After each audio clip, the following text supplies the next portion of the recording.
qu'en gros, après les femmes de ménage, les auxiliaires de vie sociale, les accompagnantes d'enfants en situation de handicap, les assistantes maternelles, il y a des grands oubliés de cette crise, ce sont les intérimaires et les extras de l'hôtellerie-restauration. Moi, ça m'est venu parce que j'ai fait une manif à Méholt avec les gens de l'aéronautique. J'ai demandé mais où sont les intérimaires? Je m'attendais à la réponse, ils n'étaient pas dans la manif parce qu'ils avaient été, dès le confinement, dégagés des boîtes et donc ils étaient devenus invisibles pour le mouvement social, tout comme ils le sont invisibles du gouvernement. Et ensuite, j'ai eu des tas de cas dans mon coin, chez Valeo, chez Dunlop, de gens qui, y compris, attendaient des entretiens d'embauche et finalement se sont retrouvés du jour au lendemain à être évincés. De ce fait-là, qu'est-ce qu'on a fait? On a lancé un appel sur Facebook en demandant aux intérimaires de nous apporter leur contribution. Il y en a un certain nombre qui se sont révélés et réveillés. Amandine, Pierrick, Hassan est venu plus tard. Charlotte, on a eu vraiment un gros paquet de contributions. Qu'est-ce qui en sortait? C'est que du jour au lendemain, c'était fini. Les contrats se sont terminés. Ensuite, il y a eu d'emblée le passage pour beaucoup de 1 600 € à 1 000 €. Et en vérité, par exemple pour Amandine, dans un grand groupe, après des années de galères, elle vous le racontera, mais elle avait un entretien d'embauche avec vraisemblablement le 13e mois, le comité d'entreprise et tout ça. Et à la place, non seulement elle se retrouve au chômage, mais aujourd'hui, elle se retrouve au RSA. Et ça, c'est une situation que malheureusement on a été amené à rencontrer, y compris pour des extras qui interviennent à l'Assemblée nationale, avec la questure de l'Assemblée nationale, et où du jour au lendemain, de la même manière, ils n'ont eu plus aucun boulot. Qu'est-ce que ça nous a... Si on veut chiffrer, là, au-delà des cas individuels, chiffrons. Il y avait à peu près 2,7 millions d'intérimaires et extras, une augmentation de 50% en 10 ans. Je dis ça parce qu'on fait reposer l'évolution du marché du travail sur cette précarité. Mais il devrait y avoir quand même une condition à ça, c'est que quand intervient une grosse crise comme celle du Covid, il y a un filet de sécurité minimal. Or là, il n'existe pas. En fait, d'après le patronat de l'intérim, ainsi de suite, c'est 500 000 équivalents temps plein, au moins, qui sont partis en fumée. En fait, pour savoir combien de personnes ça a touché, vous pouvez multiplier par 2 ou par 3, parce qu'un temps plein dans l'intérim, ça concerne 2 ou 3 personnes. Donc, à coup sûr, on est au-delà de 1 million de personnes qui ont vu leurs revenus diminuer, et c'est vraiment au bas mot du bas mot. Je ne sais pas, peut-être que Hassen, pour le collectif des précaires, donnera son estimation, mais au bas mot, on est aux alentours de 1 million de personnes touchées par ça. Il faut savoir que 60% des intérimaires et extras sont des jeunes de moins de 34 ans. Donc c'est très ciblé. C'est très ciblé sur le niveau de qualification et c'est très ciblé sur l'âge. La proposition qu'on a faite, elle émane en fait d'une extra de l'hôtellerie à Lyon, Charlotte, qui nous a dit « Moi, je ne comprends pas pourquoi nous, on n'a pas eu le droit à une année blanche comme les intermittents. C'est pareil pour nous. Nous, dans l'hôtellerie, restauration, événementielle, on ne retrouvera pas de boulot là, dans les prochains mois. Moi, j'ai un contrat, elle me dit, de 2 jours au mois de septembre et c'est tout ce que j'ai dans mon horizon. On avait les gens qui sont dans l'aéroportuaire à Roissy. Pour retrouver du boulot, ça va être la grosse galère. L'aéronautique, n'en parlons pas. Donc, on a des secteurs entiers qui sont touchés par ça. Ce n'est pas par plaisir que les gens vivent avec 1 000 € à la place de 1 600 €. Donc le minimum qu'on puisse faire, c'est comme on l'a fait pour les intermittents, c'est de prolonger les droits au chômage et de faire que Amandine, là, se retrouve au RSA, mais qu'elle n'ait pas à vivre ça, que Pierrick n'ait pas à vivre dans la crainte d'avoir le RSA et un certain nombre d'autres personnes qui se retrouvent dans la même situation. Je suis bien conscient que ce n'est pas suffisant pour améliorer les droits des intérimaires en période de crise et tout court. Maintenant, je pense que c'est un premier pas minimal de dire qu'il doit y avoir une situation d'égalité entre les intermittents et les intérimaires et les extras. Voilà. Amandine, Pierrick. Pendant le Covid, donc on m'a dit que tous les contrats n'étaient pas renouvelés. Donc je me suis retrouvée du jour au lendemain sans travail, sans rien. Et aujourd'hui, je bénéficie du RSA parce que je n'avais pas assez de droits de jours au chômage. Donc trouver du boulot aujourd'hui c'est compliqué parce que les entreprises, je sais qu'habituellement il y avait une soixantaine d'intérimaires, aujourd'hui il y en a 5 ou 6. J'ai beau aller voir des boîtes d'intérim, il n'y a pas de boulot pour l'instant, donc je ne sais pas l'avenir, ce que ça va donner, quoi. Donc dans combien de temps on va pouvoir travailler, dans combien de temps on va pouvoir se sortir de cette galère là-dedans, quoi. Là aujourd'hui, quand vous allez voir les boîtes d'intérim, qu'est-ce qu'on vous dit? C'est le Covid? C'est le Covid, il n'y a pas de reprise, donc la reprise est difficile pour les entreprises. Donc des boîtes, je vous dis, où il y avait 60 intérimaires, aujourd'hui il n'y en a que 5 ou 6. Et c'est vraiment pour pallier les remplacements et tout, mais pas ce qui tourne habituellement, quoi.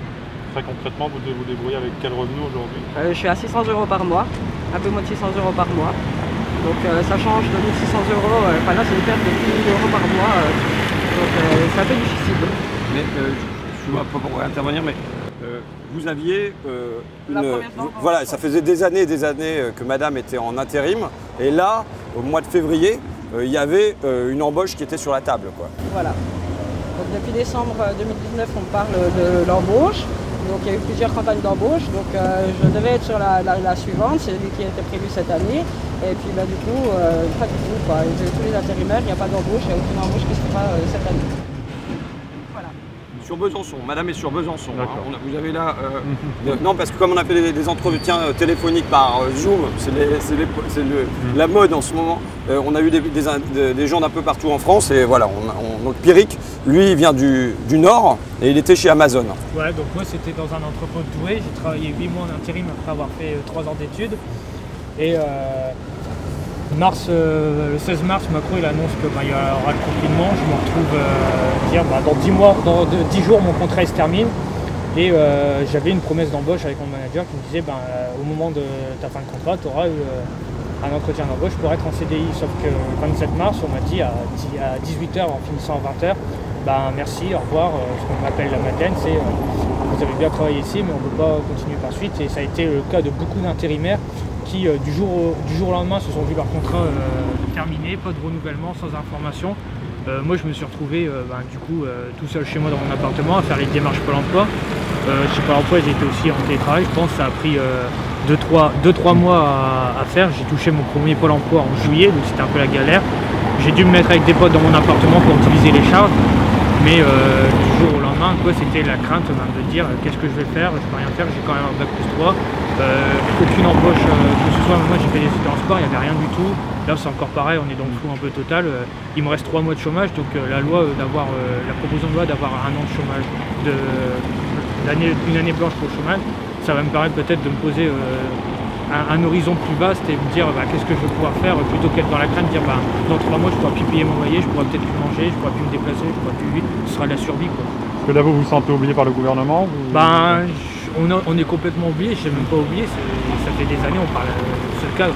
Hassen, qui est donc extra dans l'hôtellerie et qui est du collectif des précaires. C'est ça, voilà, exactement. Merci à M. François Ruffin de nous inviter à sa conférence de presse et de nous donner la parole. Excusez-moi. Je vous en prie.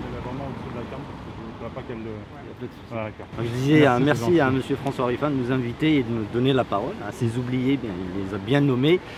Le gouvernement nous traite comme des sous-citoyens. Ça, il faut que les gens le sachent, des sous-citoyens, parce que depuis le début de la crise sanitaire, il a mis à la marge de la société plus de 2,5 millions de personnes qui sont dans l'intermittence du travail. En l'occurrence, les intérimaires, les extras dans l'hôtellerie-restauration, l'agriculture et ainsi de suite. 2,5 millions. Pas de plan d'urgence, pas d'année blanche, absolument rien du tout. Et nous tentons depuis le mois de mars d'alerter les autorités publiques, les politiques, les députés, les sénateurs, d'attirer leur attention sur notre condition qui est des plus précaires. Et au jour d'aujourd'hui, le gouvernement persiste dans ce déni, persiste dans son mépris. Tout à l'heure, M. François Ruffin a cité un chiffre, 1 million, moi je dirais un peu plus d'1,5 million de personnes parmi ces 2,5 millions qui se retrouvent sans le sou. Sans le sou parce que la réforme de l'assurance chômage que le gouvernement a mis en place depuis novembre 2019, avec son premier volet, uniquement son premier volet, il excluait chaque mois plus de 20 000 personnes de l'assurance chômage. N'en parlons pas du deuxième volet qui a été repoussé jusqu'à début de l'année concernant le calcul de l'indemnité journalière qui va être mais vraiment drastique et dramatique pour ces centaines de milliers de personnes. Donc au jour d'aujourd'hui, on rejoint M. François Ruffin et d'autres élus de la République à ce que le gouvernement le mette sur le même pied d'égalité que nos amis du monde du spectacle, qui nous donnent cette année blanche pour qu'on puisse souffler, pour que des vies ne s'entre-déchirent pas, pour que des vies ne sombrent pas dans le drame. C'est très très important. Voilà. Après, si vous avez des questions, je suis à votre disposition. Vous avez réussi à rallier des députés de notre groupe il y a des députés communistes, il y a des députés insoumis, il y a un député du groupe socialiste et il y en a de l'UDI aussi. Mais je ne peux pas dire que voilà, la proposition en même temps elle vient d'être déposée, donc on a encore le temps de la faire avancer. Maintenant, voilà, vous savez comment je me fais peu d'illusions sur ce qui peut se passer à l'intérieur de cette Assemblée nationale. Donc c'est l'un des moyens de tirer une alerte. Quand on met 100 milliards d'euros sur la table pour un plan de relance, c'est pas possible de laisser 1 million de travailleurs comme ça sur le côté, alors qu'on sait que dans des secteurs comme l'aéroportuaire, Roissy, l'aéronautique, l'hôtellerie-restauration événementielle, il n'y a pas de boulot. C'est pas que les gens ne veulent pas travailler, c'est que là, il n'y a pas de travail. Amandine me disait tout à l'heure, je fais la tournée des boîtes d'intérim tous les matins, soit au téléphone, soit en physique, juste il n'y a rien. Ils n'ont rien à proposer. Donc, pourquoi on exclut de cette manière-là alors qu'on garantit pour, et tant mieux, hein, une année blanche pour les intermittents, mais on garantit du chômage partiel pour les gens qui sont en CDI. Et tant mieux, il ne s'agit pas de remettre en cause ça. Mais surtout, mais pourquoi les intérimaires qui sont déjà ceux qui gèrent la merde, il faut le dire, dans les boîtes. Dans les boîtes, c'est déjà ceux qui gèrent la merde au quotidien, et c'est là, eux qui se la ramassent aussi par temps de Covid et qui sont complètement oubliés. Donc voilà, là, il y a massivement des jeunes. Voilà. Une proposition de loi doit aussi prévoir, je crois, les conditions de financement des demandes qu'elle fait. Qu'est-ce que vous anticipez, qu'est-ce que vous prévoyez pour faire face à... Je vais vous dire ce qu'on a mis dedans parce que... qui pourrait être engendré par les mesures que vous proposez. Voilà, ce qu'on a mis, c'est la charge pour les collectivités territoriales. Alors oui, mais attends, il y a deux trucs différents. Bon, en gros, enfin, je veux dire, je ne vais pas la faire technique. Quand on met 100 milliards d'euros sur la table et qu'on est capable de proposer 30 milliards d'euros de baisse de charges pour les entreprises, on doit être capable aussi de juste assurer un filet de sécurité à ces travailleurs. Je rappelle la phrase de Macron pendant le confinement qui disait « Notre pays repose tout entier sur ces femmes et ces hommes que nos économies reconnaissent et rémunèrent si mal ». Il faut savoir qu'il y a, là vous avez des intérimaires qui ont été immédiatement jetés, mais on a eu aussi des témoignages d'intérimaires qui sont allés faire des remplacements dans les usines agroalimentaires, qui sont allés faire des remplacements dans des usines pharmaceutiques, qui sont allés faire des remplacements dans la grande distribution, parce qu'il y avait des salariés qui avaient des enfants à garder ou qui avaient des problèmes de santé, et qui aussitôt après ça se sont vus écartés. Juste, qu'est-ce qu'on assure à ça? Normalement, bon, donc, comment on finance ça? Normalement, on met des taxes sur le tabac et puis tout ça, mais c'est sans importance. Quand on a la capacité de mettre 100 milliards d'euros sur la table, au moins, pendant ce temps-là, il faut que tout le monde soit couvert. Je vais répondre au monsieur sur le financement. Pas plus tard qu'hier, Elisabeth Borne est intervenue chez Jean-Jacques Bourdin. Elle a parlé de 15 milliards de budget pour la relance de l'emploi, où elle a assuré donc, le chômage partiel, elle a assuré les apprentis, comme quoi l'État est là, c'est la bonne période d'embaucher les... Vous ne pensez pas que sur les 15 milliards d'euros, on peut dégager 1 milliard d'une année blanche, même pas 1 milliard. Le monde du spectacle, ça a coûté, je crois, 800 ou 900 millions.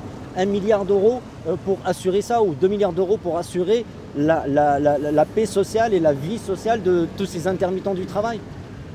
C'est faisable. C'est faisable. L'argent, il y est, il est là. Il faut l'utiliser à bon escient.